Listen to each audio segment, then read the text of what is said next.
Bienvenidas y bienvenidos. Hoy nos vamos a sumergir en un tema enorme, fascinante y complejo. Los pueblos indígenas de las Américas. Un universo, la verdad. Sí, exacto. Vamos a ver quiénes son, su historia, que es larguísima, antes de Europa, el impacto brutal de la colonización y, bueno, cómo están las cosas hoy. Eso es. Nos basamos, para que quede claro, en un artículo muy completo de Wikipedia que recopila un montón de información. Una buena base, sí señor. Y el objetivo, digamos, es intentar entender un poco mejor sus culturas, sus logros, que son enormes, los desafíos, que también lo son, y lo mucho que han aportado y aportan al mundo, aunque a veces ni lo sepamos. Totalmente. Y si te parece, para empezar fuerte podemos lanzar un par de datos que dan que pensar. Adelante. Pues mira, hoy en día todavía se hablan, como mínimo, unas 1000 lenguas indígenas distintas en todo el continente. 1000 lenguas. Es increíble la atrocidad. Y el otro dato, más oscuro, la población. Se estima que tras el contacto con Europa, la población indígena se redujo, una barbaridad, entre un 80 y un 90%. Uf, son cifras que te dejan helado. Dan una idea de la magnitud de lo que hablamos. Exacto. Ponen la escala. Vale, pues vayamos por partes. Primero, lo básico. ¿A quién nos referimos exactamente cuando hablamos de pueblos indígenas de las Américas? A ver, en esencia, son los pueblos originarios del continente, ¿no? Los descendientes de quienes vivían aquí antes de que llegaran los europeos. Hablamos de América del Norte, Central, del Sur y también el Caribe. ¿Cubriendo todo el continente? Sí, están por todas partes. En algunos sitios son mayoría clara, como Groenlandia, y en otros, como Bolivia o Guatemala, pues son una parte muy significativa de la población. Sí, ese término, nació de un error, ¿no? El error de Colón, que pensaba que había llegado a las Indias, las de Asia, y se usó para meter a todo el mundo en el mismo saco, ignorando la diversidad brutal que había. Una etiqueta colonial, vamos. Exactamente. Aunque hoy en día, hay grupos que lo aceptan, otros lo resignifican, pero el origen es el que es. Y de ahí viene también lo de Indias Occidentales para el Caribe. Luego salieron otros términos como amerindio. Sí, se acuñó a principios del siglo XX, pero tampoco cuajó del todo, no tuvo aceptación general. Algunos antropólogos lo usan, pero Entonces, ¿cuál es el término preferido ahora? pues hoy se prefiere hablar de pueblos indígenas, así en plural, y a menudo con mayúsculas, para reconocer su estatus como culturas, como naciones distintas. Claro. Pero ojo que la diversidad sigue ahí. En Canadá dicen First Nations, Inuit, Métis. En Estados Unidos, Native Americans, Alaska Natives. En América Latina, pues indígenas, pueblos originarios, nativos. Hay variedad. Mucha. En Argentina a veces se usa aborigen, en Brasil indio, aunque a veces suena un poco peyorativo. Lo más importante, al final, es lo que ellos prefieran. La mayoría quiere ser identificada por el nombre de su pueblo. Mapuche, quechua, sioux, maya. El derecho a nombrarse a sí mismos, fundamental. Y has mencionado de pasada los Inuit, Yupik. ¿Ellos entran en esta categoría general? Sí. Ellos son distintos de los pueblos nativos de América. Cultural y lingüísticamente, a menudo se consideran aparte de otros grupos indígenas americanos, por sus adaptaciones al Ártico y sus familias lingüísticas. Pero sí, claro, son pueblos indígenas de las Américas, en el sentido amplio. Entendido. Y luego está toda la cuestión del mestizaje, que en América Latina es... Central, sí. Millones y millones de personas tienen ascendencia mixta. Indígena, europea, africana, los llamados mestizos, pardos, zambos. En muchos países son la mayoría. Y su identificación cultural es compleja. Tradicionalmente, muchos se identificaban como algo distinto, ¿no? Aparte de lo indígena. Pero estamos viendo, una tendencia interesante en los últimos años. Cada vez más personas con ascendencia mixta reivindican activamente esa parte indígena de su herencia. Muy interesante ese cambio. Bueno, viajemos ahora mucho más atrás en el tiempo, a los orígenes. ¿Cómo llegó la gente a América? Pues a ver, la teoría que tiene más peso, la más aceptada, es la de la migración desde Asia, desde el noreste de Asia. A través de Berinquia, ¿no? El famoso puente de tierra. Eso es.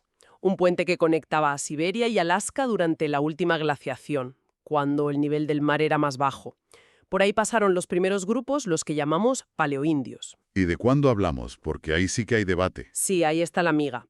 Durante mucho tiempo dominó la teoría Clovis First, que decía que los primeros pobladores llegaron hace unos 13.000 años. La cultura Clovis, con sus puntas de lanza características. Exacto. Pero cada vez hay más pruebas, yacimientos arqueológicos, que sugieren que la presencia humana es mucho más antigua. Quizá más de 20.000 años. ¿Más de 20.000 años? Es un cambio enorme. Sí, sí. Sitios como Sun Point, en Alaska, por ejemplo, que está datado sobre el 12.000 a.C., ya son anteriores a Clovis y están bastante aceptados. Y hay otros sitios en Sudamérica que apuntan a fechas aún más tempranas. Y supongo que también se barajan otras rutas, no solo Beringia. Claro, se habla de posibles corredores libres de hielo que se abrieron en el interior del continente o incluso una migración costera bordeando el Pacífico en embarcaciones. Es un puzzle complejo. Lo que está claro es que llegaran como llegaran y cuando llegaran, lo que desarrollaron aquí fue impresionante. Sociedades increíblemente diversas y complejas. Totalmente. Había de todo, desde grupos de cazadores y recolectores muy adaptados a sus entornos hasta civilizaciones con ciudades enormes, agricultura intensiva, estados organizados. Mencionabas antes Caral Supe, en Perú, una de las 6 cunas de la civilización en todo el mundo, ¿no? Contemporánea de Egipto o Mesopotamia. Exacto. Y luego, pues, los olmecas en Mesoamérica, considerados la cultura madre de la región, los mayas con su escritura, sus matemáticas, su astronomía. Los aztecas o mexicas, con Tenochtitlan, esa ciudad increíble en medio de un lago. Que llegó a tener, se calcula, unos 200.000 habitantes, imagínate, más grande que Constantinopla o París en esa misma época. Una pasada. Y en los Andes, los incas, con su imperio enorme, su red de caminos, los quipus. Y muchos otros, moche, teotihuacanos, zapotecas, toltecas, la Confederación Muisca en Colombia, la lista es larguísima. Desarrollaron arquitectura monumental, ingeniería, sistemas de riego, metalurgia. Y la agricultura, eso es clave. Domesticaron plantas que hoy son fundamentales en todo el mundo. Fundamentalísimas. El maíz, por ejemplo. Es un logro biotecnológico increíble. Transformar una hierba silvestre, el teocinte, con unas espigas minúsculas en las mazorcas de maíz que conocemos. Eso llevó miles de años de selección cuidadosa. Y salió de México para el mundo. De Mesoamérica, sí. Y luego la patata en los Andes, las judías, las calabazas, los tomates, el aguacate, el cacao, el chocolate, la vainilla, los pimientos o chiles, el girasol, el algodón. Muchísimas plantas. Un legado agrícola brutal. Y también sistemas sociales complejos, ¿no? Ciudades-estado, reinos, confederaciones, imperios. Exacto. Con sistemas políticos, religiosos y económicos muy elaborados. Y con sus propias formas de ver el mundo, sus mitos de creación, sus calendarios. Un universo cultural riquísimo. Pero entonces, en 1492 llega Colón. Y empieza un proceso que lo cambió todo de forma dramática. Dramática y en muchos sentidos catastrófica. Hablábamos antes de la caída de la población, ese 80 o 90% menos. Es difícil hacerse a la idea. ¿Cuáles fueron las causas principales de esa hecatombe demográfica? Pues fueron fundamentalmente 2 y están entrelazadas. Por un lado, las enfermedades infecciosas nuevas y por otro, la violencia directa de la conquista y la colonización. A veces se habla del gran morir. Enfermedades como la viruela, el sarampión, la gripe, el tifus, que trajeron los europeos y también los africanos esclavizados, ¿no? Sí, eso es importante. No solo enfermedades europeas, también algunas tropicales africanas. Y las poblaciones indígenas no tenían defensas, no tenían inmunidad frente a ellas. Fue un shock biológico terrible. Actuaron casi como armas biológicas, aunque fuera involuntariamente. El efecto fue devastador. El caso de los taínos en el Caribe, en la Española, es quizá el más extremo. En pocas décadas pasaron de ser cientos de miles a prácticamente extinguirse. Es terrible. Y la viruela, por ejemplo, jugó un papel clave en la caída del Imperio Azteca. Diezmó a la población de Tenochtitlán justo durante el asedio español. Y también en el Imperio Inca. Mató al emperador Huayna Cápac, lo que provocó una guerra civil por la sucesión justo antes de que llegara Pizarro. Les debilitó enormemente. ¿Y por qué ese impacto tan brutal? ¿Por qué ellos no tenían defensas? Pues por el aislamiento de América durante milenios. Muchas de esas enfermedades, como la viruela o el sarampión, eran zoonosis. Habían saltado a los humanos desde animales domésticos como vacas, cerdos, ovejas, animales que no existían en América antes de Colón. Claro. Los europeos y asiáticos llevaban siglos conviviendo con esas enfermedades, sufriéndolas, y habían desarrollado cierta inmunidad a nivel poblacional. Aquí en América, el sistema inmunitario de la gente no las conocía, fue como una bomba. Y a eso se sumó la violencia directa. Desde luego, las guerras de conquista, las masacres, la propia esclavitud, aunque a veces intentara regular como con las leyes de Burgos, en la práctica fue brutal. Sistemas como la encomienda o la mita obligaban a trabajos forzados en condiciones terribles. Hubo resistencia, claro. Sí, por supuesto. Líderes como Enriquillo, el cacique taíno que se rebeló en la Española durante años, o la resistencia inca, la mapuche en Chile. Pero la superioridad tecnológica militar europea, las enfermedades y las divisiones internas entre los propios pueblos indígenas jugaron en su contra. Las cifras de muertos en guerras como las guerras indias en Estados Unidos en el siglo XIX son también enormes. Sí, se habla de decenas de miles de nativos americanos muertos solo en esos conflictos del siglo XIX. Y el impacto no fue solo físico, fue cultural. Destrucción de templos, quema de códices, prohibición de lenguas, de religiones, imposición de un nuevo orden. Algunas estimaciones globales, como la de McKenna y Pratt, hablan de una reducción de 145 millones a solo 15 millones de personas en todo el continente entre finales del 15 y finales del 17. Es casi inimaginable, aunque también hubo elementos europeos que algunas culturas indígenas adoptaron y transformaron, ¿no? Como el caballo. Sí, el caballo es un caso interesante. Cuando los españoles lo reintrodujeron, porque había habido caballos prehistóricos en América, pero se extinguieron, algunos pueblos lo adoptaron rápidamente. Sobre todo en las grandes llanuras de Norteamérica y en el sur de Sudamérica, ¿verdad? Exacto. Les cambió la vida. Les permitió cazar bisontes de forma mucho más eficaz, moverse más rápido, expandirse. Transformó completamente sus culturas, su economía, su forma de hacer la guerra. Fue una adaptación rapidísima y muy exitosa. Toda esta historia tan dura, de conquista, de enfermedades, de pérdida, ha dejado una herida profunda. Y se habla ahora de un concepto, el trauma histórico indígena. ¿Qué es exactamente? Es un concepto, que intenta explicar cómo el trauma masivo sufrido por generaciones, la pérdida de tierras, la violencia, las políticas de asimilación forzosa, el racismo, se acumula y se transmita de generación en generación. Como un trauma colectivo que sigue afectando hoy. Eso es. Se postula que este trauma histórico tiene consecuencias reales en el presente, en la salud física y mental de las comunidades indígenas, en problemas sociales.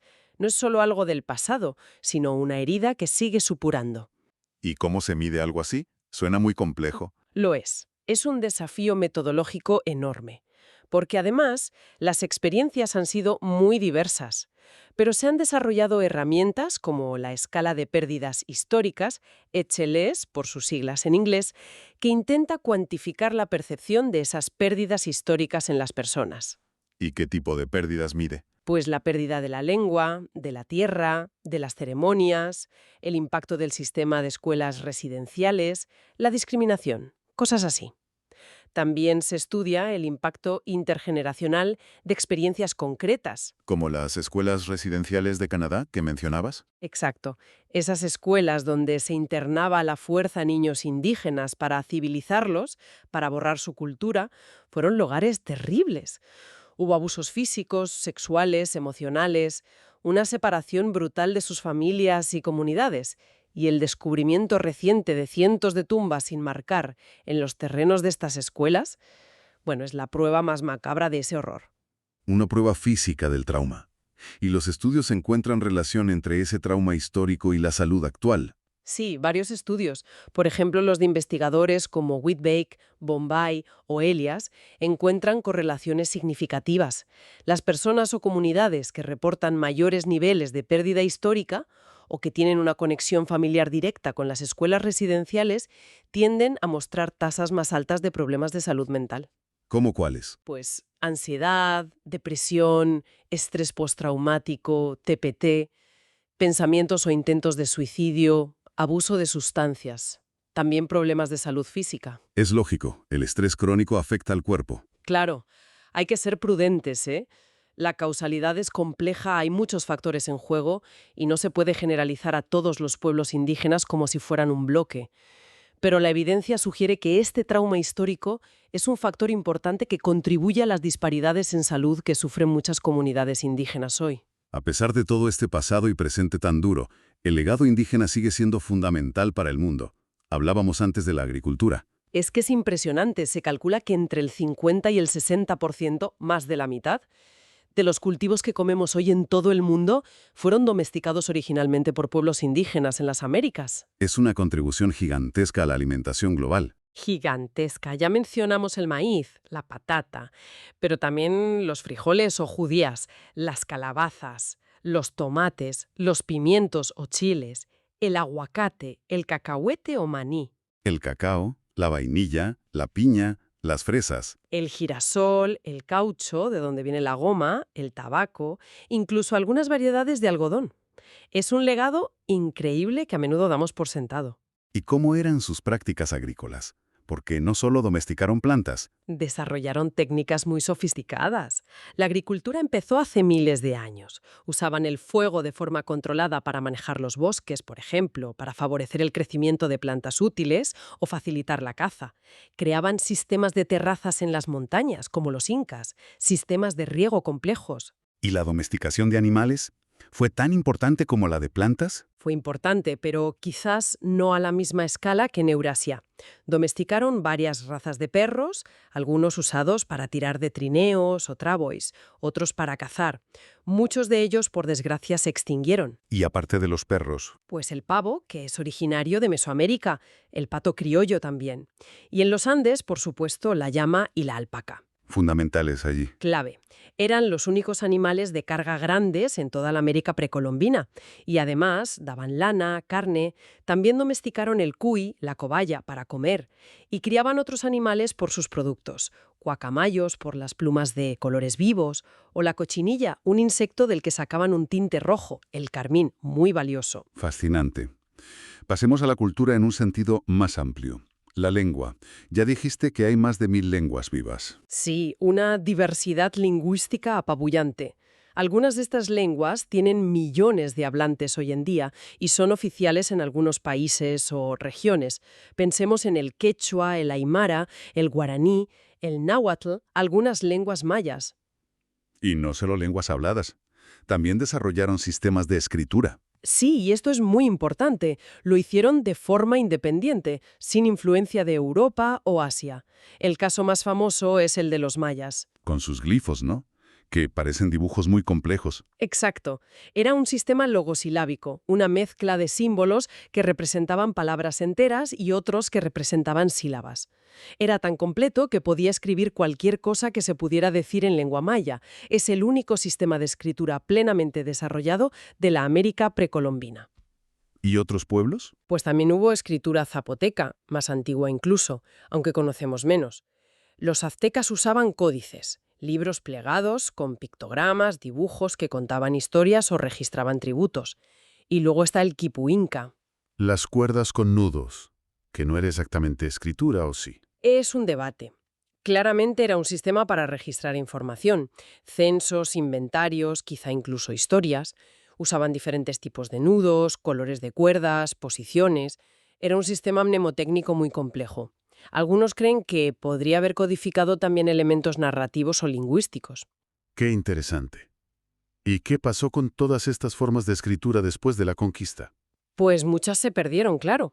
Los españoles a menudo las veían como algo pagano o demoníaco. Pero ocurrió algo curioso, ¿El qué? que los propios indígenas, una vez que aprendieron el alfabeto latino que trajeron los misioneros, empezaron a usarlo para escribir en sus propias lenguas. ¿Para poner por escrito sus tradiciones, su historia? Exacto. Hay un montón de documentos coloniales escritos en náhuatl, en maya, yucateco, en quechua, usando el alfabeto latino. Cartas, testamentos, crónicas, títulos de tierras. Es una fuente de información increíble sobre su visión del mundo en esa época. A esto se le llama la nueva filología. Qué bueno que se preservara así parte de su voz. Y la música, el arte, también debió ser riquísimo. Riquísimo y diverso, claro. La música indígena tradicional suele estar muy ligada a lo ceremonial, a lo espiritual, el canto es central, y los tambores, las sonajas, las flautas. Hubo instrumentos de cuerda antes de Colón. Es raro, pero parece que sí hubo alguno. Se menciona un instrumento maya precolombino que imitaba el rugido del jaguar, pero lo normal eran la percusión y el viento. Luego, con la colonia, pasó algo parecido a la escritura. Se adaptaron. Se adaptaron rapidísimo. Aprendieron a tocar instrumentos europeos, el violín, la guitarra, el arpa, aprendieron canto polifónico, contrapunto y empezaron a fabricar sus propios instrumentos. Muchas músicas que hoy consideramos folclóricas o tradicionales en América Latina tienen esa raíz, esa fusión. Y en las artes visuales, la cerámica, los tejidos. Una maravilla. La cerámica de Nazca, los tejidos andinos, la orfebrería mixteca o quimbaya, las máscaras del noroeste del Pacífico, la cestería. Cada cultura con sus estilos, sus técnicas, un legado artístico impresionante que sigue vivo hoy, aunque a veces amenazado por las falsificaciones. Bien, hay leyes para protegerlo, ¿no? Sí, en Estados Unidos, por ejemplo, existe una ley específica, la Indian Arts and Crafts Act, para intentar garantizar la autenticidad y proteger a los artistas indígenas. Bien, y con todo este bagaje histórico y cultural, ¿cómo es la situación hoy? ¿Cuántos son? ¿Dónde están? Pues las cifras varían, pero se estima que hay unos 56 millones de personas indígenas en toda América. Eso es más o menos un 5,5% de la población total del continente. ¿Y dónde se concentran más? Los países con mayor población indígena en números absolutos son México, Estados Unidos, Guatemala, Perú y Bolivia. Luego vienen otros como Chile, Colombia, Ecuador, Canadá. ¿Pero en porcentaje de la población total varía mucho? Muchísimo.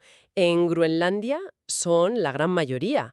En Bolivia y Guatemala son casi la mitad de la población, o más, según cómo se mida. En México puede ser entre un 10 y un 20%. En cambio, en Estados Unidos o Canadá, el porcentaje es más bajo, sobre el 2,5%, aunque allí también está creciendo la autoidentificación. Ujú. ¿Y geográficamente? ¿Siguen en sus territorios ancestrales? En parte sí, pero también ha habido mucho desplazamiento. Se concentran bastante en el sur de México, Yucatán, en zonas montañosas remotas como las Sierras Madre, en Canadá, en el norte y en las reservas, en Brasil sobre todo en la Amazonía, en territorios indígenas reconocidos, en los Andes por supuesto, en el Chaco. Ujú. Y mencionaste antes que desde finales del siglo XX ha habido como un resurgir político. Sí, muy importante. A partir de los años 70, 80 y sobre todo desde los 90 hemos visto un aumento enorme del activismo indígena en todo el continente. ¿Con qué objetivos? Pues muy variados, pero con ejes comunes. La lucha por el reconocimiento y la recuperación de sus territorios ancestrales, a menudo basándose en tratados históricos que no se cumplieron. La reivindicación de la autonomía, de la autodeterminación, el derecho a mantener y revitalizar sus propias culturas, sus lenguas, sus sistemas de gobierno. Y se han organizado a nivel internacional también, ¿no? Sí, han creado organizaciones muy potentes que coordinan luchas a nivel regional o incluso global, como la COICA, que agrupa a organizaciones de toda la cuenca amazónica, o el Consejo Internacional de Tratados Indios. Han llevado sus demandas a las Naciones Unidas. Y consiguieron la Declaración de la ONU sobre los derechos de los pueblos indígenas. Exacto, en 2007. Fue un hito. Aunque conseguir que los estados la apliquen de verdad, bueno, eso es otra historia. Sigue siendo una lucha constante. Hemos visto ejemplos de esa lucha, como las grandes marchas indígenas en Colombia o el proceso político en Bolivia, con Evo Morales. Sí, el caso de Bolivia fue muy significativo. Evo Morales, aymara, fue el primer presidente indígena electo en Sudamérica. Impulsó una nueva constitución que define a Bolivia como Estado plurinacional y reconoce autonomías indígenas. ¿Y en otros países? ¿Ha habido avances legales? Sí, en muchos países de América Latina se han reformado las constituciones desde los años 90 para reconocer derechos indígenas, la naturaleza multicultural de los estados, Colombia, México, Venezuela, Ecuador. El problema, a menudo, es pasar del papel a la realidad. La implementación es desigual y lenta. Porque los desafíos siguen siendo enormes. Pobreza, discriminación. Enormes. La pobreza afecta de forma desproporcionada a las poblaciones indígenas. La discriminación sigue muy presente. Y los conflictos por la tierra y los recursos naturales son constantes. ¿Conflictos con quién? pues con empresas madereras, mineras, petroleras, agroindustriales, que quieren explotar los recursos que hay en territorios indígenas. También con colonos, a veces. La defensa del territorio y del medio ambiente es una de las luchas centrales hoy en día. Mencionaste a Evo Morales y antes a Benito Juárez en México. ¿Ha habido más jefes de Estado de origen indígena? Han sido muy pocos, la verdad. Además de Juárez en el siglo XIX y Morales en el XXI, se puede mencionar a José María Melo en Colombia, también en el XIX, que era pijao, y a Luis Miguel Sánchez Cerro en Perú en los años 30, que tenía ascendencia indígena. Pero son excepciones. Para ir terminando, hablemos un poco de lo que nos dice la genética sobre todo esto. ¿Qué aporta el estudio del ADN? Pues aporta mucho, sobre todo para entender los orígenes y las migraciones antiguas. Confirma de manera muy clara lo que ya sabíamos por la arqueología y la lingüística. El origen de los primeros americanos está en Asia, ¿En qué parte de Asia? principalmente en Siberia, en la región del macizo de Altai y el lago Baikal. Hay conexiones genéticas muy fuertes con poblaciones actuales y antiguas de esa zona. Se comparten marcadores específicos en el ADN mitocondrial y en el cromosoma Y. Y confirma la ruta por Beringia. Sí, el modelo genético más aceptado apoya esa ruta. Incluso sugiere que quizás hubo una pausa larga, de miles de años, en la propia Beringia, antes de que la gente se expandiera hacia el sur por todo el continente. Como si Beringia hubiera sido un refugio durante la glaciación. ¿Y fue una sola gran migración o varias? Parece que fue más complejo. Hubo una migración principal, de la que descienden la mayoría de los pueblos indígenas actuales, pero los datos genéticos también sugieren que hubo al menos una o dos oleadas posteriores. ¿Cómo quiénes? Pues los ancestros de los pueblos que hablan lenguas nadené, como los apaches, los navajos en Norteamérica, y los ancestros de los inuit y los yupik del Ártico. Genéticamente se les ve un poco distintos, sugiriendo que llegaron más tarde. ¿Y qué pasa con otras teorías que a veces se oyen, como la de que pudieron llegar de Europa, la hipótesis solutrense? La genética la ha descartado bastante. Se ha analizado ADN antiguo de restos humanos muy tempranos en América, como el del niño de Anzic, asociado a la cultura Clovis, y no muestra ninguna conexión con poblaciones europeas de la época. El vínculo es claramente con Asia y Siberia. Lo que sí muestra la genética es que el acervo genético nativoamericano es el resultado de una mezcla antigua, una mezcla entre un linaje que se separó de los ancestros de los asiáticos orientales actuales hace mucho tiempo y otro linaje relacionado con poblaciones antiguas del norte de Eurasia, los llamados antiguos noreurasiáticos o ANE. Una mezcla que ocurrió antes de entrar en América. Probablemente sí, en Siberia o en Beringia. Es un campo que avanza rapidísimo con el estudio del ADN antiguo. Incluso se ha encontrado una señal genética muy débil que podría indicar un contacto entre Polinesia y Sudamérica hace unos 700 u 800 años. Fascinante cómo la ciencia sigue afinando este relato tan antiguo. Bueno, creo que hemos tocado muchos palos. Si tuviéramos que resumir, Pues diría que hemos visto una diversidad cultural y lingüística absolutamente extraordinaria, ¿no? A lo largo de 2 continentes y miles de años. sí, y hemos visto también el impacto brutal, terrible de la colonización, demográfico, cultural, con secuelas que llegan hasta hoy, como ese concepto de trauma histórico. Exacto. Una historia de despojo y violencia, pero también... También de una resiliencia increíble.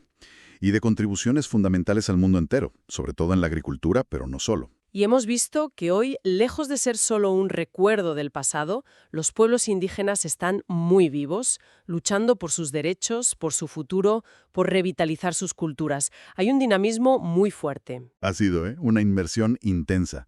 Y aún así seguro que nos dejamos mil cosas. Es un universo inagotable. Desde luego. Y quizás para dejar una reflexión final, podríamos pensar en esto. Viendo esa larguísima historia de adaptación, de innovación, de resistencia, ¿cómo nos podemos imaginar el futuro de la autodeterminación indígena?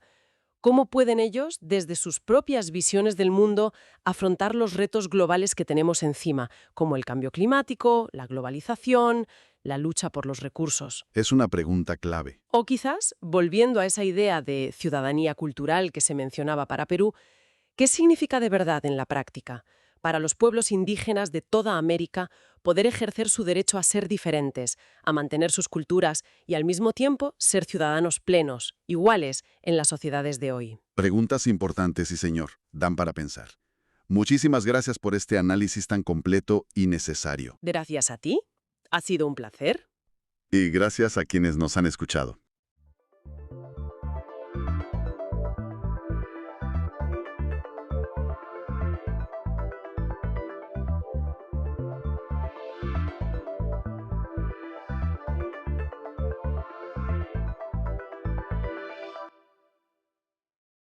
¿Sabías que la búsqueda, casi desesperada de motores de vapor más eficientes, en parte espoleada por las guerras napoleónicas, acabó dando a luz a toda una rama de la física? Parece increíble, ¿verdad? Pues sí, fíjate. Pues hoy nos adentramos precisamente ahí, en el fascinante mundo de la termodinámica. Ciertamente.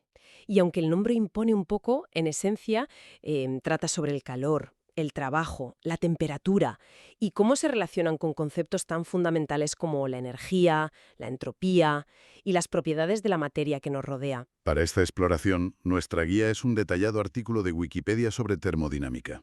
La misión es entender bien qué es, cómo nació esta ciencia casi por necesidad, cuáles son sus leyes inquebrantables y por qué resulta, absolutamente clave en áreas tan distintas como la ingeniería, la química o incluso la biología.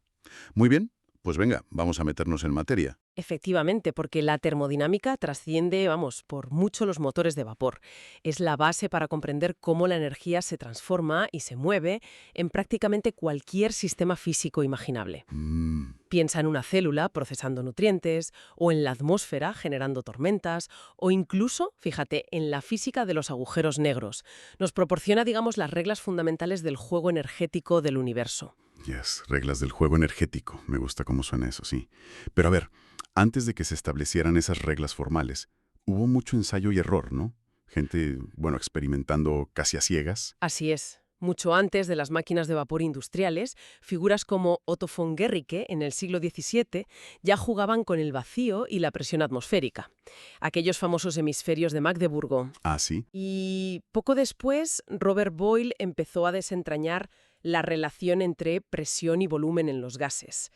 Eran los primeros pasos para cuantificar lo que observaban. Y luego llegaron las máquinas. Recuerdo leer sobre Thomas Newcomen y sus enormes, aparatosos motores a principios del 18. Rudimentarios sí, pero funcionales para bombear agua de las minas. Exacto, eran soluciones prácticas a problemas urgentes. Pero la verdadera revolución en eficiencia llegó con James Watt. Él no inventó la máquina de vapor, pero la perfeccionó drásticamente gracias en parte a entender conceptos como el calor latente, que había estudiado su colega Joseph Black. La clave fue su idea del condensador separado. Separado, sí. Separado, eso es, que evitaba enfriar el cilindro principal en cada ciclo. Lo cambió todo. Claro, pasamos de la fuerza bruta a la ingeniería más fina, más refinada. Pero todo esto seguía siendo muy empírico, muy de taller, ¿no?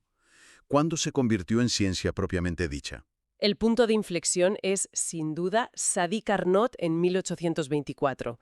Su obra, Reflexiones sobre la potencia motriz del fuego, es fundamental. Carnot no se centró en construir una máquina mejor, sino en entender los límites teóricos de la eficiencia. Analizó el ciclo ideal de un motor térmico, el famoso ciclo de Carnot, y sentó las bases para pensar sobre el calor y el trabajo de forma abstracta, universal. Ahí nace la termodinámica moderna. El salto de la práctica a la teoría. Qué bueno. Y después de Carnot, ¿quiénes consolidaron estas ideas? ¿Hubo más gente clave? Sí. Fue un trabajo colectivo en las décadas siguientes. Figuras como Lord Kelvin o William Rankine ayudaron a definir términos, a sistematizar el conocimiento. Pero si hay alguien crucial junto a Carnot, ese es Rudolf Clausius. Clausius, sí. Él reformuló las ideas de Carnot de manera más rigurosa. Enunció claramente la segunda ley en 1850 y en 1865 introdujo un concepto que cambiaría nuestra forma de ver el universo: la entropía. La entropía. Curiosamente, la primera y segunda ley se formularon casi a la vez en esa efervescente década de 1850. Fue un momento clave. Ya veo. Y la cosa no paró ahí, me imagino. Se expandió a otros campos, ¿no? Por supuesto. Josiah Willard Gibbs, en Estados Unidos, aplicó estas ideas a las reacciones químicas, creando la termodinámica química y dándonos herramientas como la energía libre de Gibbs para predecir si una reacción ocurriría espontáneamente. ¡Ostras! Imagínate el impacto en la química, claro. Totalmente. Y casi al mismo tiempo, Maxwell, Boltzmann, Planck desarrollaron la mecánica estadística, o sea, conectaron las leyes macroscópicas que medimos, presión, temperatura, con el comportamiento promedio de millones y millones de átomos y moléculas individuales. Ajá. Explicaron el porqué de las leyes termodinámicas desde lo microscópico. Una pasada. Entendido el viaje. De bombear agua en minas a entender las reglas energéticas del universo y de la materia misma. Impresionante. Vayamos ahora a esas leyes fundamentales que mencionaste. Son 4, ¿verdad? Los pilares de todo esto. Correcto, 4 leyes que se consideran universalmente válidas para los sistemas que cumplen sus premisas. Son como los axiomas sobre los que se construye todo el edificio. Vale. Empecemos por la más curiosa por su nombre, la Ley Cero. ¿Qué establece exactamente? Pues la ley cero dice algo que parece de puro sentido común. Si dos sistemas, llamémoslos A y B, están cada uno por separado en equilibrio térmico con un tercer sistema C, entonces A y B también están en equilibrio térmico entre sí. Suena lógico. Si mi café A está a la misma temperatura que la mesa C y mi libro B también está a la misma temperatura que la mesa C, pues el café y el libro están a la misma temperatura. ¿Para qué necesitamos una ley para eso? Parece obvio, ¿no? Bueno, parece trivial, sí, pero es la base conceptual que nos permite definir y medir la temperatura de forma consistente. Piensa que el sistema C es, en esencia, un termómetro. Ah, claro. La ley justifica que podamos usar un termómetro para comparar las temperaturas de dos objetos distintos sin necesidad de ponerlos en contacto directo entre ellos y esperar a ver qué pasa. Fundamenta la propia idea de la medición de la temperatura. ¿Entiendes? Entiendo, sí. Ya tuvieran nombre. Un poco a posteriori. Vaya, qué curioso. Vale, justifica el termómetro. Tiene todo el sentido. Pasemos a la primera ley. Esta es la grande, la de la conservación de la energía, ¿no? Exactamente. La primera ley es una afirmación rotunda. La energía ni se crea ni se destruye, solo se transforma. En su forma más común, para un sistema cerrado que no intercambia materia, se expresa como delta U igual a Q más W. Vale, desglosemos esa ecuación un momento. Delta U es el cambio en la energía interna del sistema. Sí, es la suma de todas las energías microscópicas dentro del sistema. Cinética de las moléculas, potencial. Es una propiedad del estado del sistema. Vale. Q es el calor que entra al sistema desde el entorno. Eso es. Positivo si entra calor al sistema, negativo si sale. Es energía transferida debido a una diferencia de temperatura. Y W es el trabajo realizado por el sistema sobre su entorno. Exacto. Como un gas que se expande y empuja un pistón. Si el entorno hace trabajo sobre el sistema, como al comprimir un gas, entonces W sería negativo en esta convención que hemos usado. Es básicamente un balance energético. Una contabilidad de la energía. Eso mismo. El cambio en la cuenta de energía interna, delta U, es igual al calor ingresado, Q, menos el trabajo gastado, W. Vale. Y aquí hay una distinción crucial, ¿eh? La energía interna U es una función de estado. Su valor solo depende del estado actual del sistema, su temperatura, presión, volumen, no de cómo llegó ahí. Es como el saldo de tu cuenta bancaria en este preciso instante. Ajá, entiendo. En cambio, el calor y el trabajo son funciones de camino o transferencias de energía. Dependen del proceso específico seguido para ir de un estado a otro. Son como las transferencias o los pagos que hiciste para llegar a ese saldo. El cómo llegaste sí importa para Q y W. Entendido. El saldo es fijo para un estado concreto, pero las transacciones dependen del camino. Queda claro. ¿Y qué implicaciones tiene esta ley así prácticas? Pues la más directa es que las máquinas de movimiento perpetuo de primera especie, esas que supuestamente crearían energía de la nada, produciendo trabajo sin consumir combustible o sin enfriarse, son imposibles. Claro. Si un sistema realiza trabajo, su energía interna U tiene que disminuir o tiene que absorbir calor Q del entorno para compensar. No puedes obtener trabajo gratis, energéticamente hablando. Se acabó la magia. Queda claro. No hay magia energética, no hay comidas gratis. Ahora, la segunda ley. Esta suele ser la más enigmática, la que introduce la entropía. La versión popular dice que el calor no pasa solo de lo frío a lo caliente, ¿no es eso? Esa es una de sus consecuencias más famosas, sí, la formulación de Clausius.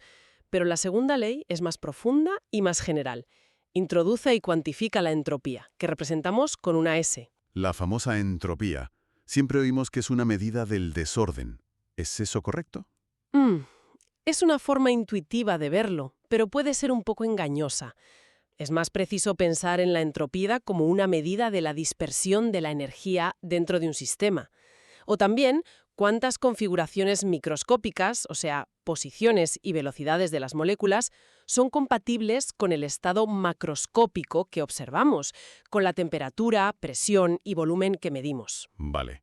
Dispersión de energía. La segunda ley afirma que para cualquier proceso espontáneo que ocurra en un sistema aislado, o sea, sin intercambio de energía ni materia con el exterior, la entropía total siempre aumenta. Siempre. Como mucho, en un proceso idealizado, perfecto, reversible, se mantendría constante, pero nunca jamás disminuya por sí sola. O sea que en un sistema cerrado a cal y canto, la energía tiende a dispersarse cada vez más, a distribuirse de forma más uniforme, podríamos decir más desordenada, aunque sea impreciso. Exactamente. Los sistemas tienden espontáneamente hacia el estado de máxima entropía compatible con sus condiciones. Y ese estado de máxima entropía es el estado de equilibrio termodinámico. Por eso, esta ley nos da la flecha del tiempo, termodinámica. La flecha del tiempo. Sí, nos dice por qué los procesos ocurren en una dirección y no en la contraria. Porque el perfume se expande por toda la habitación, pero no se concentra de nuevo solo en la botella. Porque el hielo se derrite en un vaso de agua tibia, pero el agua no se separa en hielo y agua más caliente espontáneamente. Porque las cosas se desgastan, se mezclan. Son procesos irreversibles que aumentan la entropía total del universo, considerando sistema más entorno. Muy interesante. Pero entonces, si la entropía siempre tiende a aumentar en el universo, ¿cómo es posible que surjan estructuras ordenadas y complejas como la vida? ¿No parece una contradicción? Siempre me ha parecido un punto conflictivo. Excelente pregunta. Es un punto que genera mucha confusión, sí. La clave está en que la Tierra, y los seres vivos en particular, no son sistemas aislados. Ah, Recibimos un flujo constante de energía de baja entropía, energía muy ordenada, del Sol. Los organismos vivos mantienen su increíble orden interno a costa de aumentar la entropía en su entorno. O sea, liberan calor, que es energía desordenada, y productos de desecho. El balance total de entropía del sistema, organismo más su entorno, sí aumenta, cumpliendo perfectamente la segunda ley. claro. O sea, la vida es como una isla de orden local, que mantenemos importando energía ordenada del Sol y exportando desorden, calor, desechos al entorno.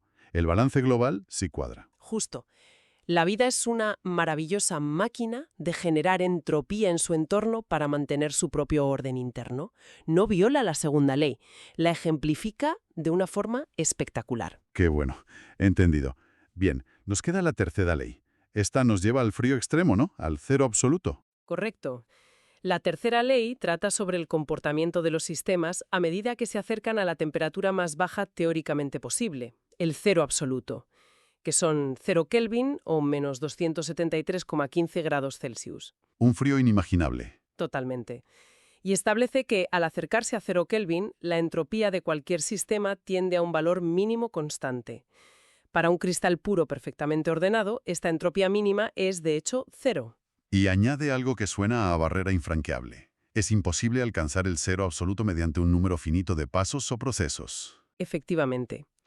Podemos acercarnos muchísimo, millonésimas de grado, pero nunca llegar al cero absoluto exacto. Cada paso que das para enfriar algo se vuelve menos eficiente cuanto más te acercas a 0K. La importancia fundamental de la tercera ley es que establece un punto de referencia absoluto y universal para la entropía. Gracias a ella podemos calcular entropías absolutas, S, de las sustancias, no solo diferencias de entropía, delta S entre estados. Es la que nos da el suelo de la entropía. Entendido. Tenemos las 4 leyes. 0 para la temperatura, primera para la conservación de energía, segunda para la dirección del cambio y la entropía, y tercera para el límite inalcanzable del cero absoluto y la entropía mínima. Vale. Ahora, para aplicar todo esto necesitamos un lenguaje común, unas definiciones. Hablaste antes de sistema, entorno, frontera. Sí, son esenciales para definir bien el problema que estamos estudiando. El sistema es la parte del universo que nos interesa analizar. Puede ser un motor, una célula, un vaso de agua. Lo que ponemos bajo el microscopio, digamos. Exacto. El entorno es todo lo demás que puede interactuar con él. Y la frontera es esa superficie, real o imaginaria, que los separa y a través de la cual pueden intercambiar, o no, cosas. Y eso nos da los tipos de sistemas. Abiertos si intercambia materia y energía, cerrados si solo energía y aislados si no intercambia nada.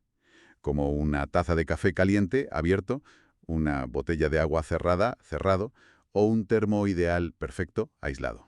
Precisamente, definir bien el sistema y sus interacciones con el entorno a través de la frontera es el primerísimo paso para aplicar las leyes, sobre todo la primera, para hacer ese balance energético de Q y W. Vale. Y dentro del sistema describimos su estado termodinámico mediante propiedades medibles: presión, P, volumen, V, temperatura, T, cantidad de sustancia, N, masa. Algunas son intensivas, es decir, no dependen del tamaño del sistema, como la temperatura, la presión o la densidad. Da igual si tengo un litro de agua o una piscina. La temperatura y la densidad son las mismas. Eso es. Y otras son extensivas, que sí dependen del tamaño o la cantidad de materia, como el volumen, la masa, la energía interna U o la entropía S. Doble de masa, doble de volumen, doble de energía interna. Vale. Y estas propiedades no son independientes entre sí, claro. Se relacionan mediante una ecuación de estado. Como la famosa PV igual a nRT para los gases ideales, ¿verdad? Ese es el ejemplo clásico. Correcto. Esa es la ley de los gases ideales. Un ejemplo perfecto de ecuación de estado que relaciona P, V, T y N para un gas ideal. Y un proceso termodinámico es simplemente la evolución del sistema de un estado inicial a uno final. Es el viaje entre dos fotos del sistema, entre dos estados. Y hay viajes típicos con nombres propios. Isobáricos si la presión es constante, isocóricos si el volumen es constante, isotérmicos si la temperatura es constante, adiabáticos si no hay intercambio de calor con el entorno. Son idealizaciones muy útiles para analizar cambios específicos y simplificar los cálculos. También distinguimos entre procesos reversibles, que son ideales, infinitamente lentos, donde el sistema está siempre prácticamente en equilibrio. Útiles para la teoría, me imagino. Sí, para calcular límites teóricos como la eficiencia máxima de Carnot, y luego están los procesos irreversibles, que son todos los procesos reales, los espontáneos, los que ocurren en la naturaleza, y estos siempre aumentan la entropía total del universo. Vale. Mencionaste antes también conceptos como las variables conjugadas y los potenciales termodinámicos. Suenan un poco más avanzados, pero ¿cuál es su utilidad principal? ¿Para qué sirven? Las variables conjugadas son pares de propiedades donde una actúa como una especie de fuerza impulsora del cambio y la otra como un desplazamiento asociado a esa fuerza. Su producto nos da una forma de energía transferida. A ver, Los pares clásicos son presión-volumen, la presión empuja y el volumen cambia, y su producto P delta V está relacionado con el trabajo mecánico. Otro par es temperatura-entropía. La temperatura impulsa el flujo de calor y T delta S está relacionado con esa energía térmica transferida. Y otro es el potencial químico número de partículas, que tiene que ver con la energía asociada a mover materia. Ayudan a ver las distintas monedas de cambio energético del sistema. entiendo. Como distintas formas de pagar o cobrar energía. ¿Y los potenciales? Dijiste que eran clave para predecir cosas. Así es. Los potenciales termodinámicos son funciones que construimos combinando las variables de estado, U, T, S, P, V, de forma inteligente. No se miden directamente en un laboratorio, pero los calculamos a partir de otras propiedades. Y son tremendamente útiles porque nos dicen cosas importantes sobre el sistema bajo ciertas condiciones específicas, sobre todo para predecir la espontaneidad de un proceso o el trabajo máximo útil que podemos obtener de él. Vale. ¿Y cuáles son los más importantes? Bueno, tenemos la energía interna, U, que ya vimos. Luego está la entalpía, H, que se define como H igual a U plus PV. Es muy usada en química porque muchísimas reacciones ocurren a presión atmosférica constante, en un vaso de precipitados abierto, por ejemplo. En esas condiciones, el cambio de entalpía, delta H, nos da directamente el calor liberado o absorbido por la reacción. Ajá, por eso se habla tanto de entalpías de reacción. Exacto. Y luego están las energías libres. La más importante, sobre todo para los químicos y biólogos, es la energía libre de Gibbs, G, definida como G igual a HTS. Gibbs. G. Este es el caballo de batalla. ¿Por qué? Porque a temperatura y presión constantes, que son las condiciones típicas de un laboratorio o de muchos procesos biológicos, el cambio en la energía libre de Gibbs, delta G, para un proceso nos dice si ese proceso será espontáneo o no. Ah, Si delta G es negativo, la reacción o el proceso ocurrirá por sí mismo, espontáneamente. Si es positivo, no ocurrirá espontáneamente, necesitará un aporte de energía externa. Y si delta G es cero, el sistema está en equilibrio, es un predictor potentísimo de la dirección del cambio químico y físico. entiendo. G es como el juez que da el veredicto sobre si una reacción química procede o no en condiciones normales. Muy potente, sí señor. Vale, y además de estos conceptos hay distintas ramas o enfoques dentro de la termodinámica, ¿no? Sí, claro, según en qué te enfoques. Está la termodinámica clásica, que es la que hemos visto más, basada en variables macroscópicas cerca del equilibrio. Luego la termodinámica estadística o mecánica estadística, que es la que conecta lo micro con lo macro, la de Boltzmann y compañía. La que explica el porqué. Exacto. Luego la termodinámica química, centrada en las reacciones y equilibrios químicos, con Gibbs como figura central. También se distingue entre termodinámica del equilibrio, que estudia sistemas estables, y la termodinámica del no equilibrio, que es mucho más compleja y trata sistemas con flujos de materia y energía, lejos del equilibrio, como la mayoría de los sistemas biológicos o meteorológicos. Que son la mayoría en el mundo real, vaya. Pues sí. Y llegamos a lo más tangible, las aplicaciones. Después de toda esta teoría, ¿dónde vemos funcionar la termodinámica en nuestro día a día o en la tecnología? Uf, literalmente en todas partes. Es imposible exagerar su alcance. En ingeniería es obvio. Diseño de motores de todo tipo, coches, aviones, cohetes, centrales eléctricas, nucleares, térmicas, solares, sistemas de refrigeración y aire acondicionado, procesos químicos industriales a gran escala. En química, claro, para entender y optimizar reacciones, separaciones como la destilación, cambios de fase. En ciencia de materiales, para entender cómo se forman las estructuras de los sólidos, las aleaciones, las transiciones sólido-líquido-gas. Por supuesto, en biología es fundamental para entender el metabolismo energético celular, cómo las proteínas adquieren su forma tridimensional correcta, cómo funcionan las membranas celulares transportando iones. Todo eso son procesos termodinámicos. Mm. En meteorología y climatología, los modelos que predicen el tiempo y el cambio climático se basan fuertemente en principios termodinámicos para describir los movimientos de aire, la formación de nubes, las transferencias de calor. Es verdad. Incluso leí algo en cosmología, con la termodinámica de los agujeros negros, una idea fascinante de Hawking. Parece que desde el motor más simple hasta el universo entero, estas leyes rigen el flujo y la transformación de la energía. Es increíble. Totalmente. Bueno, creo que hemos cubierto bastante terreno, ¿eh? Empezamos con esa necesidad práctica de mejorar máquinas de vapor. ¿Sí? Vimos cómo eso, casi sin querer, llevó a la formulación de leyes universales cero, primera, segunda, tercera, que gobiernan la energía y el cambio en cualquier sitio. Hemos explorado conceptos clave como sistema, estado, proceso y, por supuesto, la importantísima y a veces esquiva entropía. Y vimos las herramientas que nos da como esos potenciales termodinámicos, especialmente la energía libre de Gibbs, que nos permiten predecir el comportamiento de la materia, si una reacción va a ocurrir o no. Y hemos repasado su presencia en innumerables aplicaciones que definen nuestro mundo moderno, desde la nevera hasta la predicción del tiempo. Entonces, si tuvieras que resumirlo, el mensaje clave, ¿cuál sería? Que la termodinámica no es solo un conjunto de ecuaciones para ingenieros, No, para nada. sino un marco conceptual profundo para entender cómo funciona el mundo a nivel energético, ¿no? Exacto. Es una perspectiva fundamental sobre por qué ocurren las cosas, en qué dirección ocurren espontáneamente y cuáles son los límites de lo posible en términos de energía y transformación.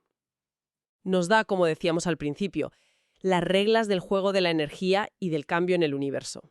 Es una de las piedras angulares de la física y de la ciencia en general. Totalmente de acuerdo. Y para terminar, como siempre, dejamos una idea para darle vueltas. Hemos insistido mucho en la segunda ley. En un sistema aislado, como quizá el universo en su conjunto, la entropía, esa medida de la energía dispersa, de la energía no aprovechable para hacer trabajo útil, tiende siempre a aumentar. Los procesos espontáneos nos llevan irreversiblemente hacia el equilibrio, hacia un estado de máxima entropía. Si esto es así, ¿qué implica eso para el destino final del cosmos? Si todo tiende a un estado de máxima dispersión energética, de equilibrio térmico uniforme, ¿hacia dónde vamos? A muy, muy, muy largo plazo. Un universo frío, diluido, oscuro y sin actividad, la llamada muerte térmica. Ahí lo dejamos, para reflexionar. Una pregunta inquietante, desde luego.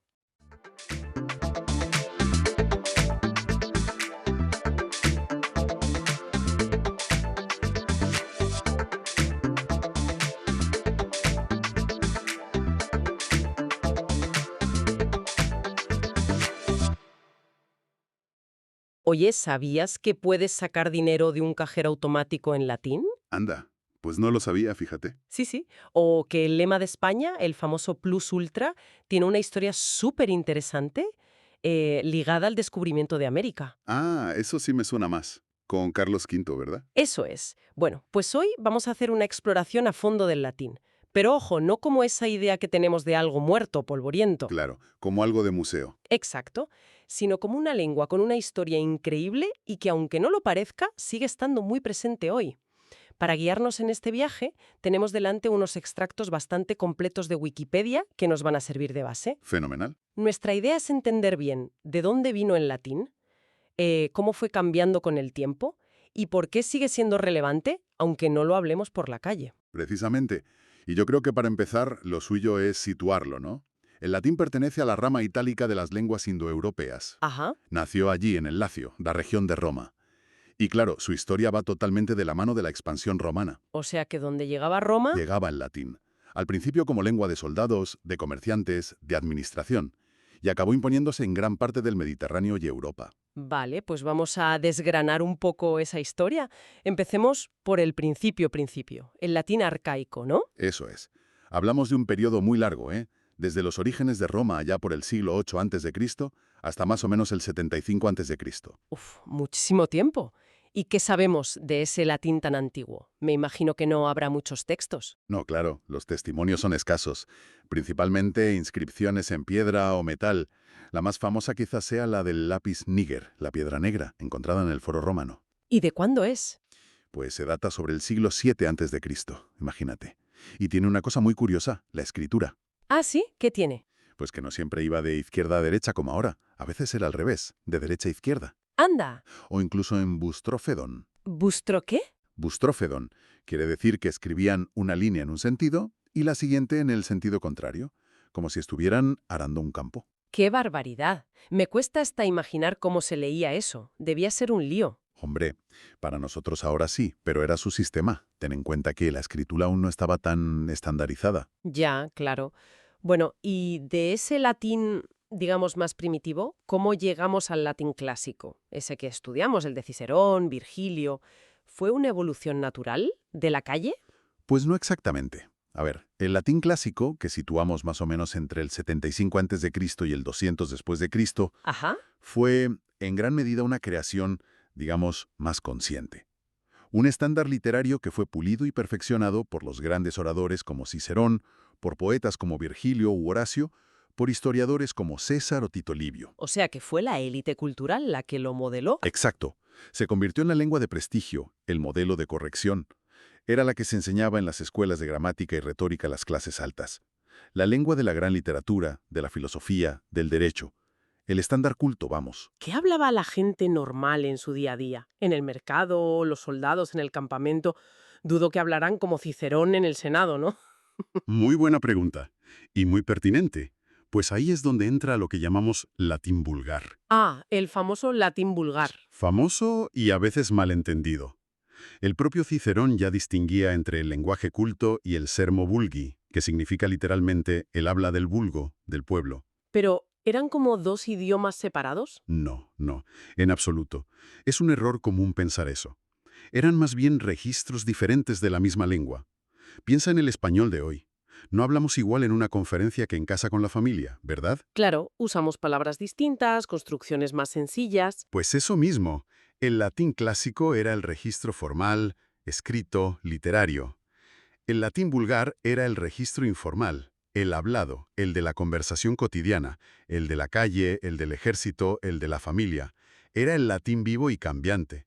Y claro, al ser el habla cotidiana, supongo que sería más difícil que quedara registrado por escrito. ¿Cómo sabemos cómo era entonces, si la gente no escribía como hablaba? Ese es el gran reto, desde luego. No tenemos grabaciones, obviamente. Claro. Así que nos basamos en pistas, en fuentes indirectas. Por ejemplo, inscripciones menos formales, grafitis. Los de Pompeya son una mina de oro para esto. Ah, los grafitis de Pompeya. Exacto. También tablillas de maldición, cartas privadas de gente con menos formación. Textos que, digamos, se descuadernan un poco de la norma clásica. Entiendo. Directamente de él. Las lenguas romances. Exactamente. El español, el francés, el italiano, el portugués, el romano, el catalán. Todas vienen de ese latín hablado, no del clásico de los libros. Y una cosa importante sobre el latín vulgar. No era uniforme. Ni mucho menos. Variaba muchísimo de una región a otra del imperio y también cambió mucho a lo largo del tiempo. Lógico, en un territorio tan vasto y durante tantos siglos. Claro. Y lo fundamental, insisto, es que este latín hablado, dinámico, variado, es el que siguió evolucionando y con el tiempo dio lugar a nuestras lenguas romances. No murió sin más. Aquí es donde la cosa se pone súper interesante, creo yo, porque siempre nos han machacado con eso de que el latín es una lengua muerta, pero por lo que estás contando parece más bien una transformación, ¿no? Una especie de continuación por otros medios. Totalmente. Esa etiqueta de lengua muerta es como mínimo muy simplista, y en cierto modo es incorrecta si pensamos en esa continuidad. El latín hablado no se evaporó de un día para otro. Se fue transformando. Exacto. Siguió evolucionando en cada territorio del antiguo imperio. Entramos en lo que llamamos latín tardío, más o menos entre los siglos III y VI después de Cristo. ¿Y qué pasa ahí? Pues que los cambios que ya existían en el habla vulgar se hacen cada vez más evidentes. Incluso empiezan a colarse en la escritura, a pesar de los esfuerzos de los gramáticos por mantener la norma clásica. ¿Cambios como cuáles? Pues, por ejemplo, se empieza a usar mucho más las preposiciones en lugar de los casos gramaticales para indicar funciones, el orden de las palabras se vuelve más fijo, más parecido al de las lenguas romances, cambios en la pronunciación, claro. O sea, se iba pareciendo cada vez más a lo que vendría después. Eso es. Y entonces llega un momento clave, la caída del Imperio Romano de Occidente. El famoso año 476. Exacto, la deposición del último emperador. Aunque fue más un proceso que un evento de un día, la pérdida de esa unidad política y administrativa centralizada fue crucial. ¿Por qué? ¿Aceleró la fragmentación del latín? Sin duda, se forman los reinos germánicos, visigodos en Hispania, francos en la Galia, ostrogodos en Italia. Aunque estos nuevos gobernantes a menudo adoptaron el latín para la administración, para la iglesia, para la ley, ya no había un centro fuerte, como Roma antes, que impusiera una norma lingüística común a todo el territorio. Claro, cada zona empieza a ir más por su cuenta. Exacto. Y si a eso le sumas otros eventos que aumentaron el aislamiento entre regiones, por ejemplo la conquista musulmana de la península ibérica a partir del 711, Que separó España del resto de la Europa cristiana durante siglos. pues eso aceleró todavía más la diferenciación. El latín hablado en Hispania siguió su camino, el de la Galia el suyo, el de Italia otro. Y ahí es cuando ya podemos empezar a hablar de lenguas romances distintas. Efectivamente, hacia los siglos VIII o IX, las diferencias ya son tan grandes que podemos hablar de protoespañol, protofrancés, protoitaliano. Empiezan a aparecer los primeros textos escritos en estas nuevas lenguas vernáculas. ¿Y el rumano? Siempre se dice que es un caso especial. Sí, el rumano es interesante porque quedó geográficamente aislado del resto de la Romania por la llegada de pueblos eslavos y húngaros. Eso hizo que evolucionara de forma un poco diferente, conservando algunos rasgos latinos arcaicos, pero también recibiendo mucha influencia eslava. Entendido. O sea que el latín hablado se transforma en las lenguas romances, pero ¿Qué pasa con el latín escrito? El culto, el de Cicerón, el que se usaba en los libros, en la iglesia, ese sí que desapareció. Pues no, al contrario. Ese latín culto vivió una segunda vida larguísima y fascinante. Entramos en la época del latín medieval. ¿Qué abarca más o menos? Pues, a grosso modo, desde el 700 hasta el 1500, toda la Edad Media. Fíjate en la paradoja, justo cuando ya nadie hablaba latín como lengua materna en su casa. Se consolida como la lengua escrita por excelencia. Exactamente. Se convierte en la lengua franca escrita de toda Europa occidental y católica.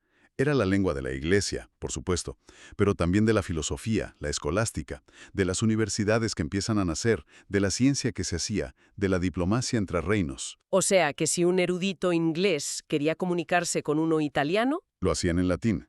Y lo más curioso es que se extendió como lengua escrita a zonas donde latín nunca se había hablado. Irlanda, Alemania, Escandinavia, Polonia, Hungría. Toda la élite culta de Europa escribía y se comunicaba en latín. pero imagino que ese latín medieval no sería exactamente igual que el de Cicerón, ¿o sí? No, claro que no. Era un latín, digamos, más funcional, más práctico.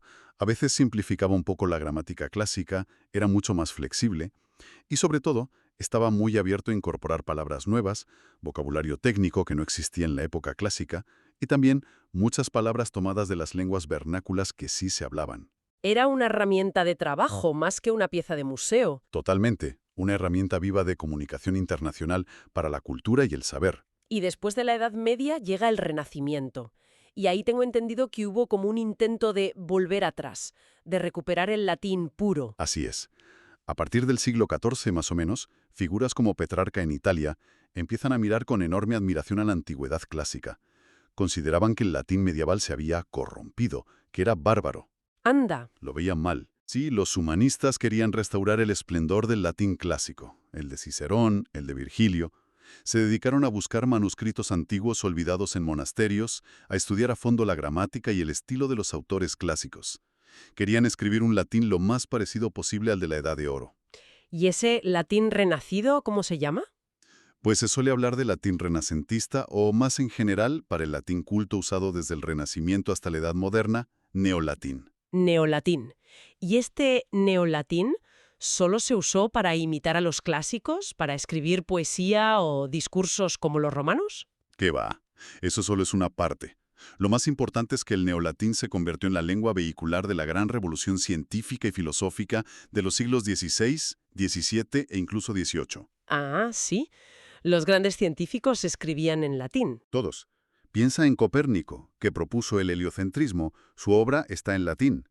Piensa en Descartes, el padre de la filosofía moderna, que escribió muchas de sus obras en latín, aunque también usó el francés. Piensa en Spinoza, en Leibniz. Caramba. Y el caso más espectacular quizás sea el de Isaac Newton.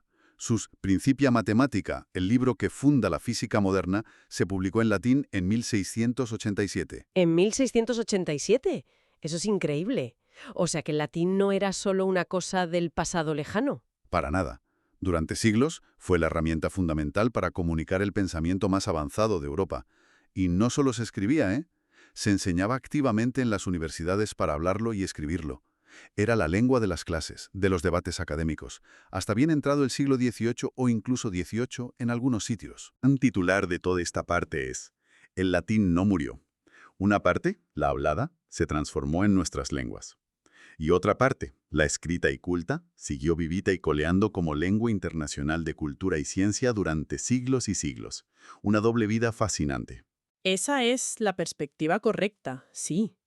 Una continuidad impresionante, bajo formas diferentes, no una muerte súbita. Vale, me queda mucho más claro ese proceso. Pero ahora, aterricemos en hoy. Siglo XXI. ¿Dónde queda el latín?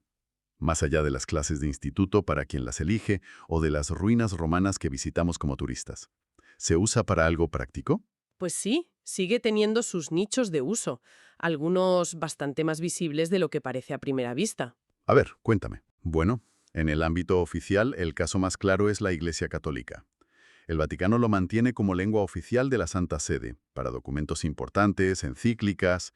Los documentos se publican en latín en el Acta Apostólica Esedis. Ajá. Es también la lengua litúrgica tradicional del rito romano, la llamada Misa Tridentina, aunque hoy la misa habitual sea en lengua vernácula. Pero se sigue usando, y a veces en misas internacionales se recurre al latín. Y lo del cajero, es verdad. Es verdad. El cajero automático del Banco Vaticano, el IOR, sigue ofreciendo la opción de operar en latín. Es más una curiosidad, un símbolo, pero ahí está. ¡Qué puntazo! Y antes has mencionado los lemas, plus ultra y tal. Exacto, ese es otro uso muy extendido. Se usan lemas en latín por el prestigio, la tradición, la solemnidad que evoca. Muchísimos países tienen lemas latinos. España, como decías, plus ultra.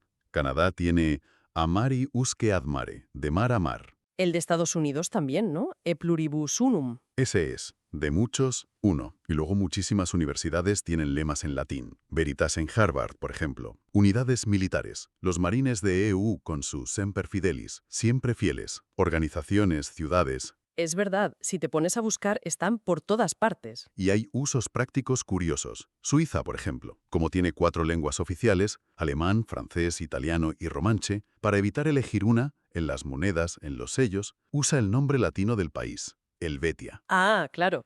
Y el código internacional de Suiza es CH, ¿no? Eso viene de Confederationa Helvética, la Confederación Helvética, otro uso práctico del latín para mantener la neutralidad lingüística. Muy inteligente. Vale, usos oficiales, lemas. ¿Y en la cultura popular o en nuestra lengua de cada día? ¿Hay algo más? Pues mira, en el cine a veces se usa para dar autenticidad histórica.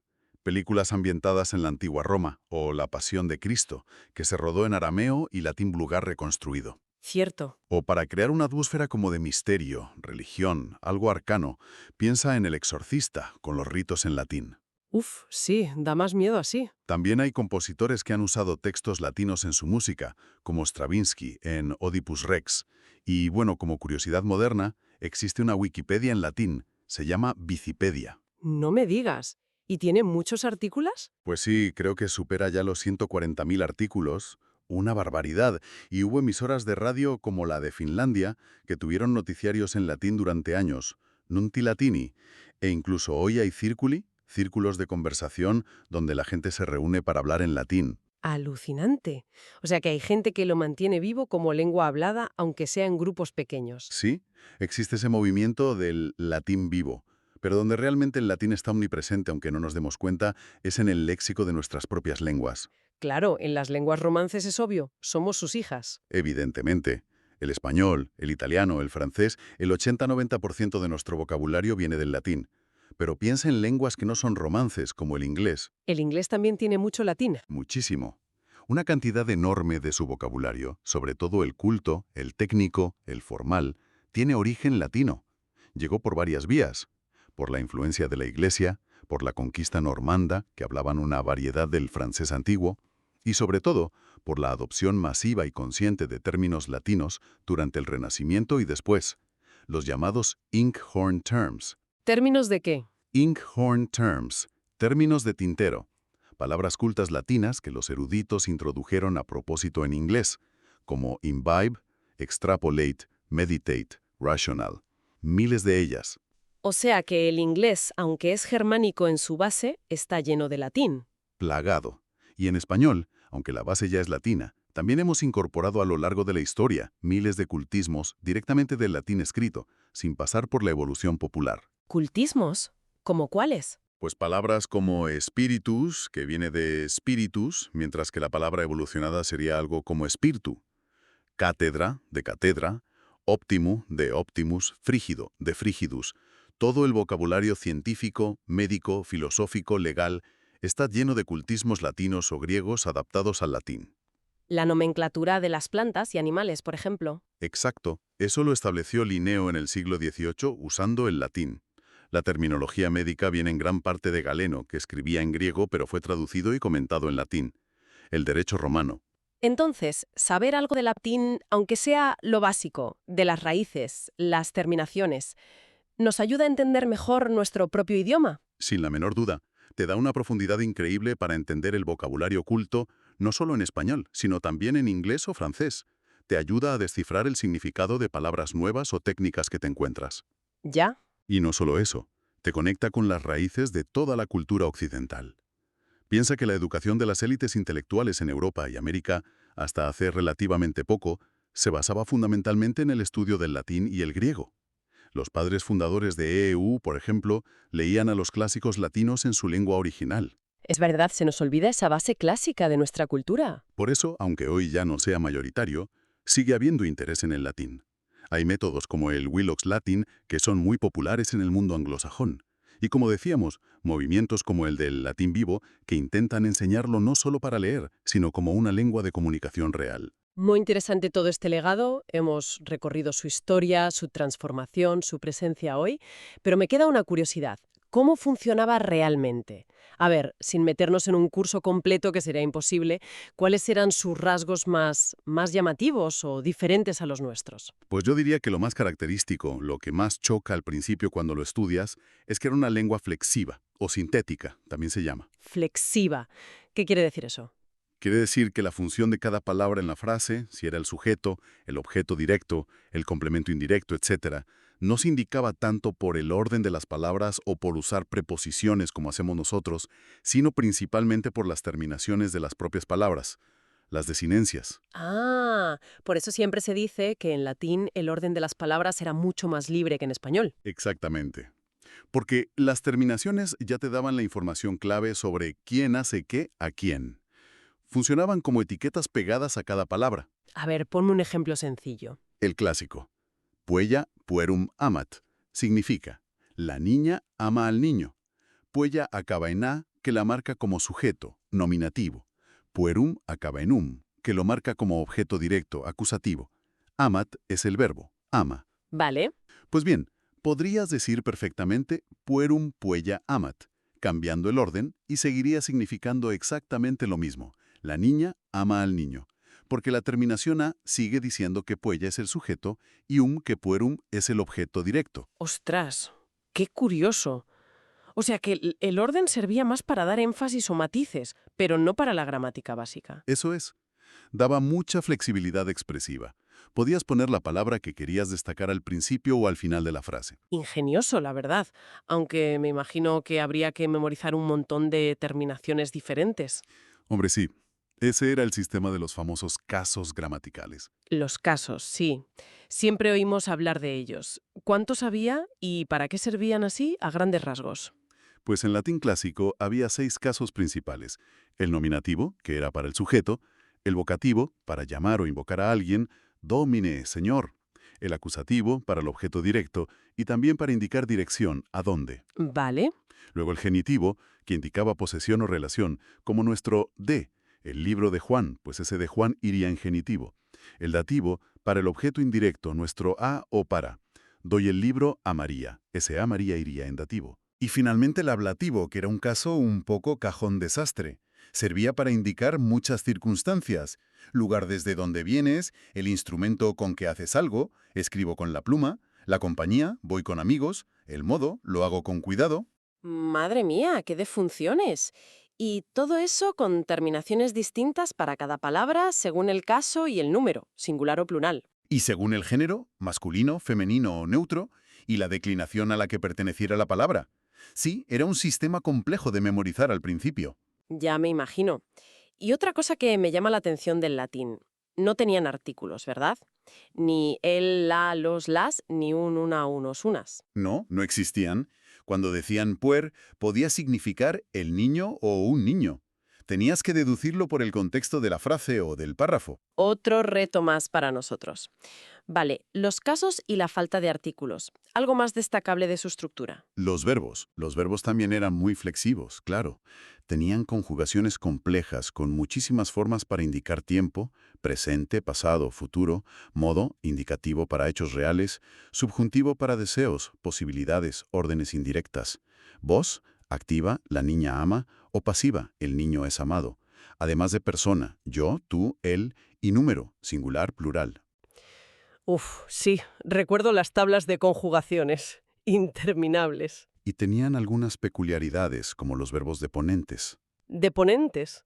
¿Qué eran? Eran verbos que tenían forma pasiva, terminaciones de pasiva, pero su significado era activo. Por ejemplo, ortor parece pasivo, pero significa yo exhorto, en activo. Había bastantes. ¡Qué curioso! ¿Y el alfabeto? ¿Era como el nuestro? Básicamente sí, es el nuestro. El alfabeto latino deriva del griego, a través del etrusco. Originalmente tenía menos letras. Por ejemplo, la G se añadió más tarde para distinguirla de la C, que al principio representaba tanto el sonido K como el G. Las letras J y U, como las usamos hoy, la J como consonante y la U como vocal distinta de la V, son desarrollos medievales, y la W no existía, claro. Ya, y se escribía como ahora, con espacios minúsculas. Pues no. Originalmente se escribía todo en mayúsculas, lo que llamamos scriptio continua, y a menudo sin separación entre palabras. Todo seguido.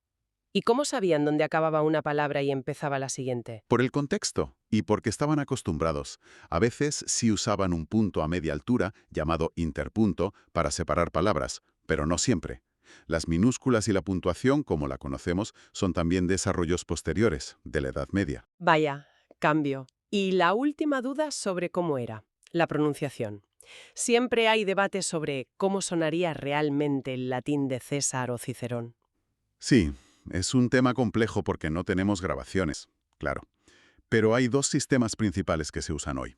¿Cuáles? Está la pronunciación reconstruida, también llamada clásica o restaurada, que es la que intentan usar los filólogos y académicos, basándose en estudios lingüísticos, en cómo escribían los romanos, en los testimonios de gramáticos antiguos, en cómo evolucionó el latín hacia las lenguas romances. ¿Y cómo sería esa pronunciación? Pues, por ejemplo, la C sonaría siempre como K, dirían quiquero, no cichero o cicero. La G siempre como ga suave, como en gato, no como en gente. La V sonaría como la W inglesa. Y muy importante, distinguían entre vocales largas y cortas, que afectaba al ritmo y a veces al significado. Esa longitud hoy a veces se marca con una rayita encima, macrón, o un acento ápice en los libros de texto. ¿Y la otra pronunciación? La otra es la pronunciación eclesiástica o italiana. Es la que tradicionalmente ha usado la Iglesia Católica y está muy influida por la pronunciación del italiano moderno. Ahí la C delante de E, I suena che o TS, la G suena ye, la V suena como nuestra V fricativa. Es diferente. Entiendo. O sea que depende de para qué lo uses, se prefiere una u otra. Generalmente, para estudiar la literatura clásica y la lingüística histórica, se usa la reconstruida. Para el canto gregoriano o la liturgia tradicional se suele usar la eclesiástica. Vale. Pues sí que eran diferentes esas terminaciones y esos casos, como superpoderes gramaticales que hacían que el orden fuera secundario. Complejo, pero fascinante cómo estructuraban el lenguaje de otra manera. Desde luego, requería un buen dominio de la morfología, de las formas de las palabras, no tanto de la sintaxis de orden como nosotros. Bueno, pues yo creo que hemos hecho un buen repaso, ¿eh? Hemos viajado desde las primeras inscripciones encontradas en Roma, Ajá. pasando por la Edad de Oro de su literatura. Hemos visto cómo no murió, sino que se transformó en un montón de lenguas que hablamos hoy. ¿Y cómo siguió viviendo como lengua de cultura durante siglos? Exacto, en los monasterios medievales, en los laboratorios de Newton. Hasta llegar a los lemas que vemos en escudos hoy en día, y ese famoso cajero automático del Vaticano. Un viaje largo, sí señor, y a la vez una especie de fantasma omnipresente en nuestra cultura. Sí, yo creo que esa es una buena imagen. Hemos seguido ese doble camino. Por un lado, la transformación en las lenguas hijas, que son la prueba más evidente de su vitalidad continuada. Millones y millones de personas somos, lingüísticamente hablando, descendientes de Roma. Totalmente. Y por otro lado, esa persistencia increíble del latín escrito como vehículo de cultura, de ciencia, de religión, de poder. Adaptándose a cada época, sobreviviendo a la caída del imperio, al nacimiento de las naciones. Su legado está tejido en la trama misma de nuestra civilización occidental. Quizás, para terminar, la reflexión interesante no es tanto si está muerto o vivo. Ya hemos visto que en cierto sentido vive en sus lenguas descendientes y en toda la influencia cultural y léxica que nos rodea. Sí. La pregunta podría ser más bien, ¿de qué manera sigue activo hoy, más allá de esos usos concretos que hemos mencionado? O incluso, y esto es más especulativo, ¿nos aporta algo hoy en día su estructura lógica? Esa forma tan diferente de organizar la información, tan basada en la flexión, en las terminaciones, tan distinta a nuestras lenguas más analíticas? ¿Quieres decir si pensar en latín podría estructurar el pensamiento de otra manera? Quizás. Pues simplemente, si el análisis de esa estructura tan diferente nos puede ayudar a entender mejor no solo cómo funciona el lenguaje en general, sino tal vez nuestra propia forma de procesar y organizar la información. ¿Hay algo valioso que aprender todavía de esa gramática latina, más allá de la curiosidad histórica? No lo sé, es una pregunta abierta. Pues es una pregunta muy sugerente para cerrar esta exploración tan completa. Nos dejas pensando desde luego. Y sin duda nos invita a todos a prestar un poquito más de atención a ese latín que se esconde a plena vista en nuestra vida cotidiana, en las palabras que usamos, en los nombres de las cosas, en las raíces de nuestras ideas. Ha sido un placer desentrañarlo contigo. Igualmente, un placer.